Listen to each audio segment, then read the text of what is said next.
I'm going to go over a very fast 6 issues right now in Islam, 6 problems Islam is suffering from, and the importance of Muslimish in dealing with these issues.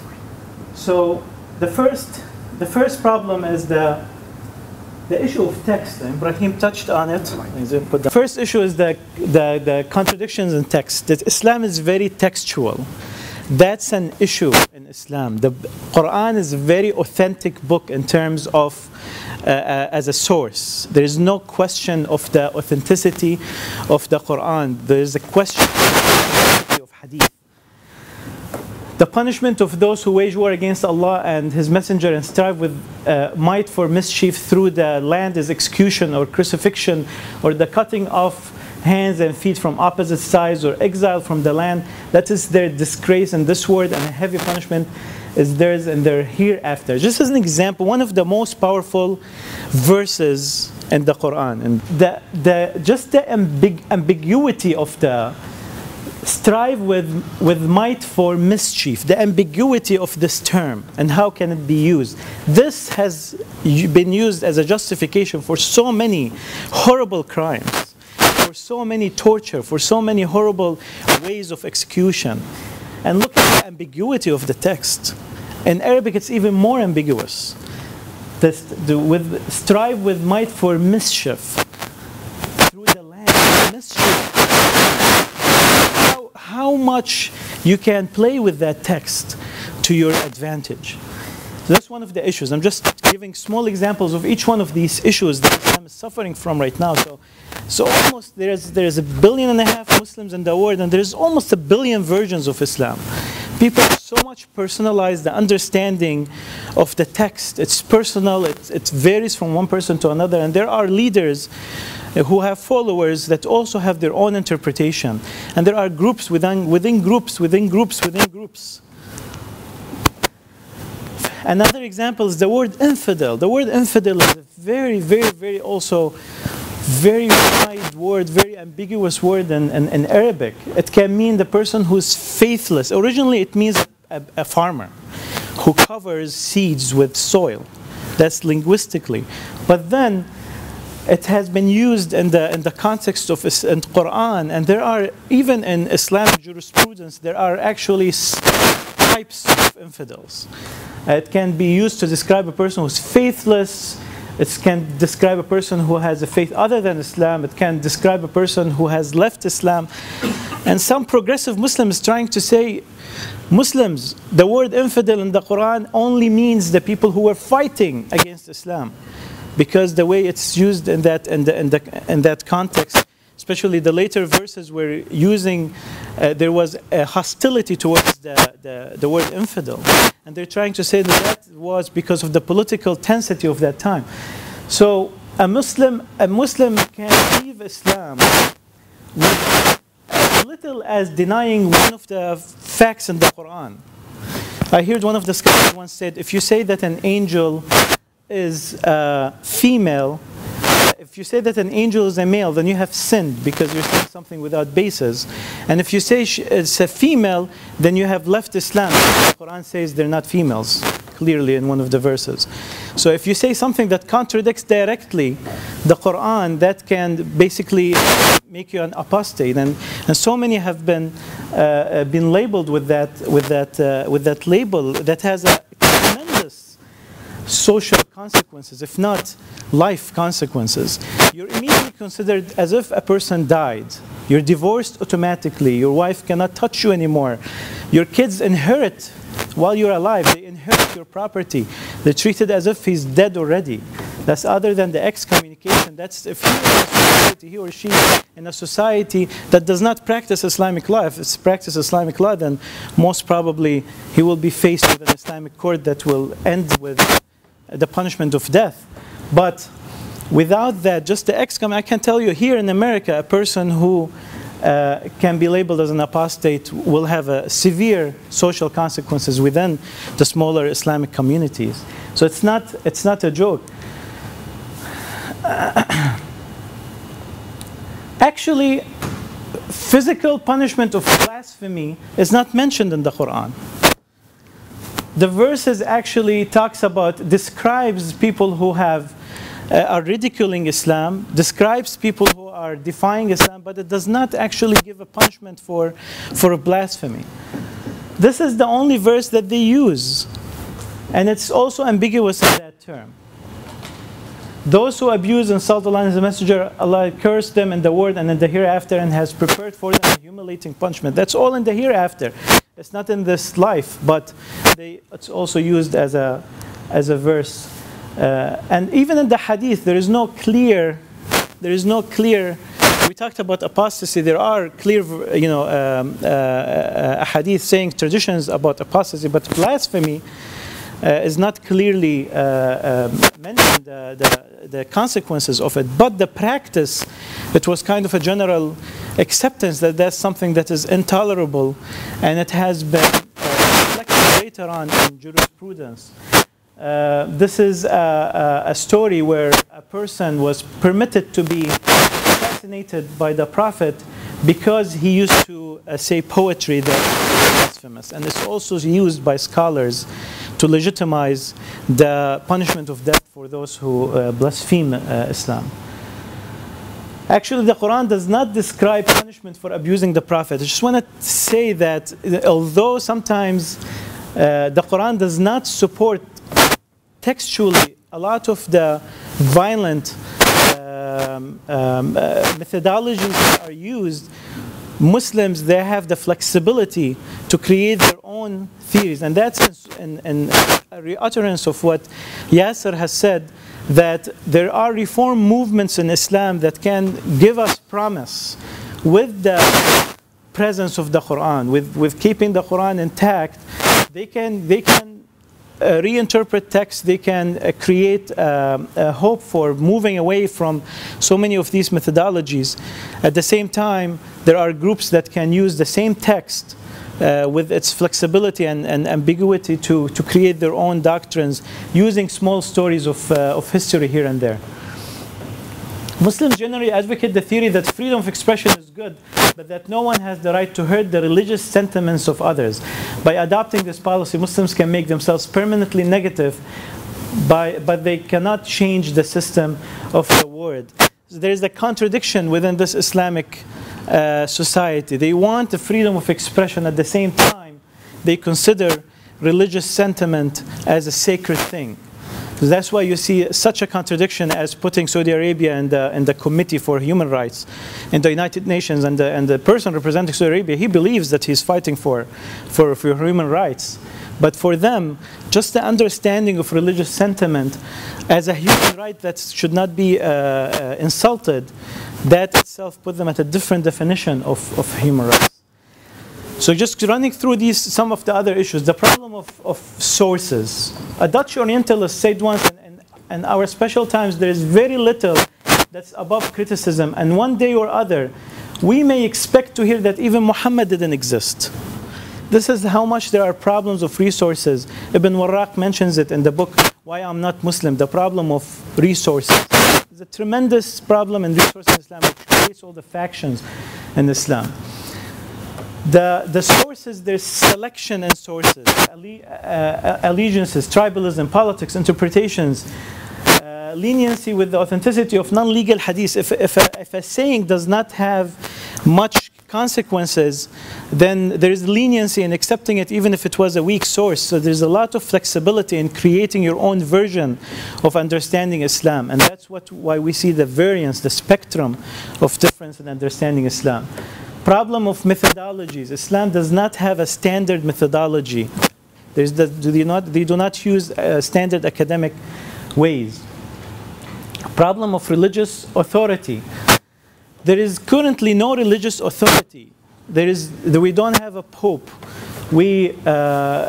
Muslims do not have one single authority that they can get back to.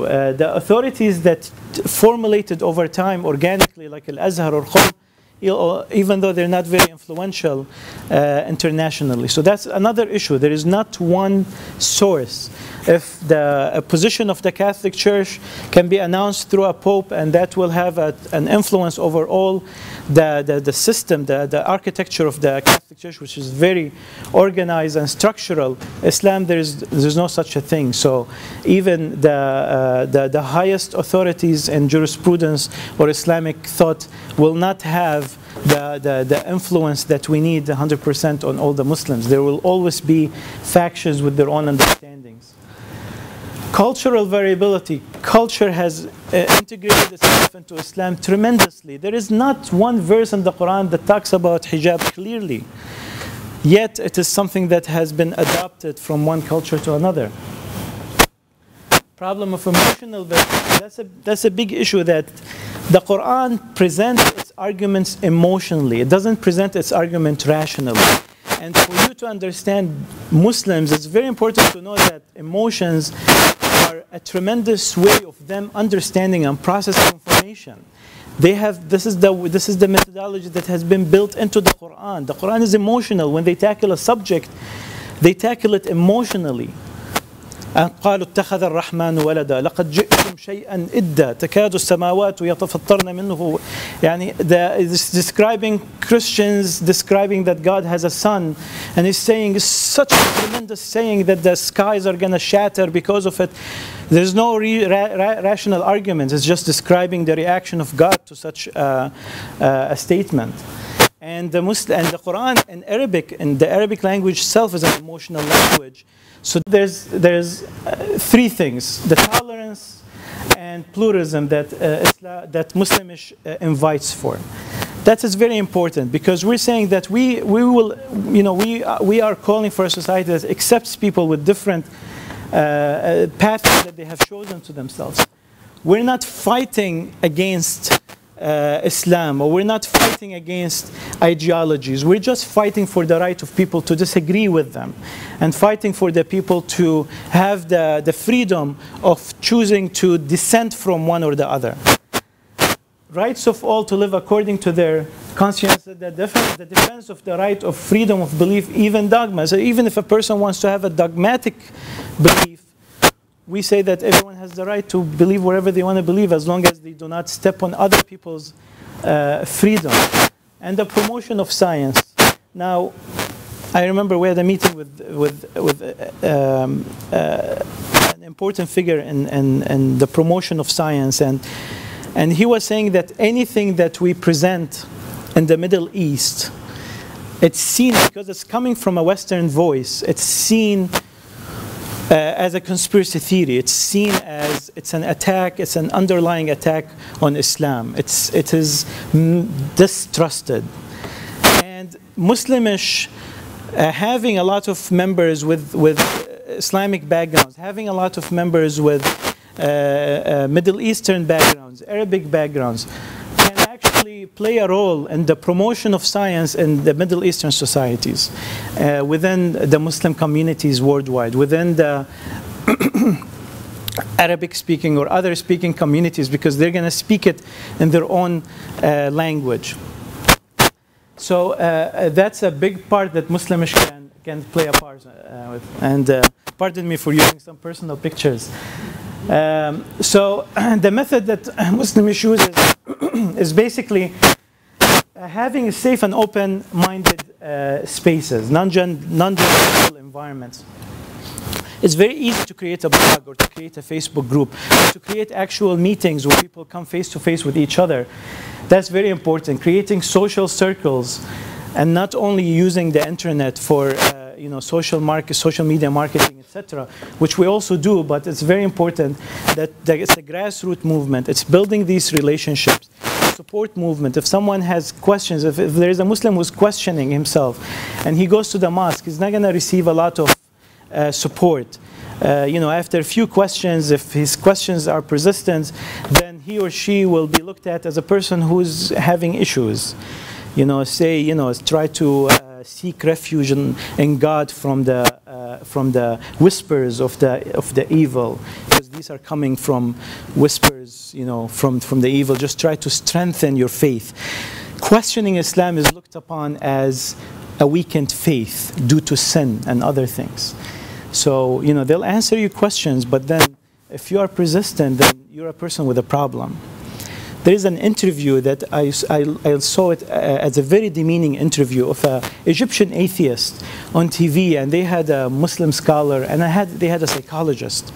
And they were talking about him in the third person while he's sitting in front of them, describing how he might have some you know, problems when he was young, his parents might have rejected him. And he told them, I'm sitting here, ask me. They're analyzing him as if he's in a cage, or he's a, you know, they're describing a medical situation. And this is current. Abolish punishments associated with freedom of belief, such as blasphemy laws, apostasy laws. This is one of the big objectives of Muslimish. I think I'm running out of time, so I'm going to leave we have a very important guest speaker after me who's actually going to be better than me in touching upon something. Islamic nationalism. Muslims have perceived themselves as a nation. They're motivated by that belonging to Islam as a tribe, as a nation. That's why when insulting Muhammad, they go berserk. But if you're insulting other figures that are as holy as Muhammad, there's no reactions. Insulting any prophet in Islam is as equal as insulting Muhammad. But because Muhammad touches on their Islamic nationalism, then there is a reaction to it. If it was only about Islam, then why wouldn't you also react if someone is talking about Prophet Moses, for example? And there are a lot of politics behind the blasphemy laws. They're more political, oriented to keep control. They actually are crushing political rebels, but they cover it with the cover of Islam. And that's clearly happening, for example, in Saudi Arabia. Any call for liberalism is crushed under the excuse of Islamic blasphemy. Farid Zakaria says blasphemy, penalty of blasphemy is actually creation of politicians historically. Apostasy laws, 2012, and blasphemy laws. There's actually, even in the United States, there are still some blasphemy laws. So the work is not only in Islamic countries, it's actually international. We call for the end of all blasphemy laws internationally. 8 and 10 countries in the Middle East, North Africa region have law against blasphemy, apostasy, or defamation of religion, the highest share of any region. These penalties are enforced in 60% of the countries in the region. That's without the social pressure. That's only government and police. The social pressure is even worse than that. So with that, we hope for the freedom of Raif Badawi, who's a prisoner of freedom of expression in Saudi Arabia. And we also, a method that Muslimish uses, partnering up with the reform and progressive movements. And that's why we have progressive Muslim speakers today with us later on. And thank you. Become a member. That's how you can help us. We are a few active members in every city. We are more members when it comes to online participation. We have a bigger base of fans, but we believe that there are millions of silent Muslims, Muslimish, within our communities, especially within Muslim communities. So the more numbers, just becoming a member, just the support, even just by adding your number to us, adding your name to us, just the increase of numbers increases the courage for other people to express their opinions, to question whatever they want to question, follow their reason and logic. Thank you very much.